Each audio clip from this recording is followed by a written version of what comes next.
As they say, we are the product of the environment. Who we are, how we behave, what relationships we build with others, this all depends on the environment we exist in. It gives us our values, aims, aspirations, and it defines how and with what intentions we relate to others.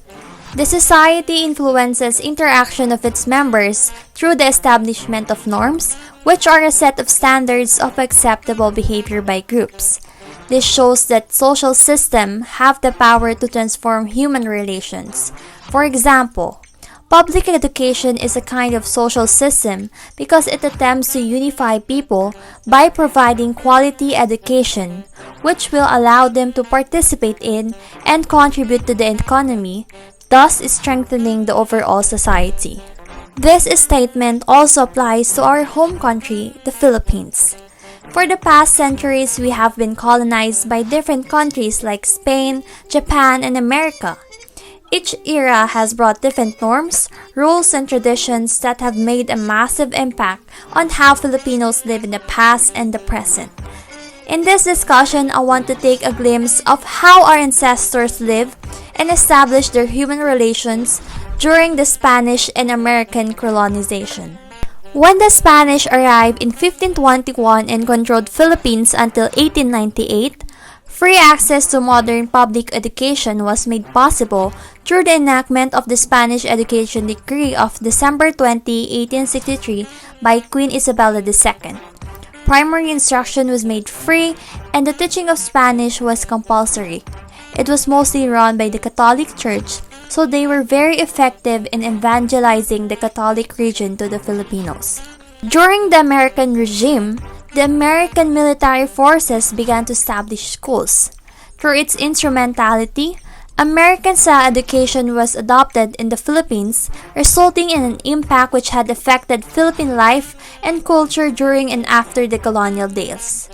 Instead of teaching Spanish, they established a minimum standard that every child must be taught arithmetic and to read and write the English language.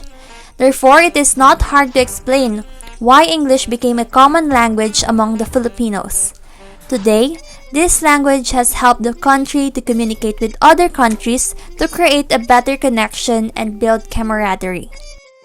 In terms of food, the Spaniards brought Spanish ingredients including tomatoes, olive oil, garlic, and onions. They also introduced dishes like chicken or pork adobo, the country's national dish, and afritada and embutido.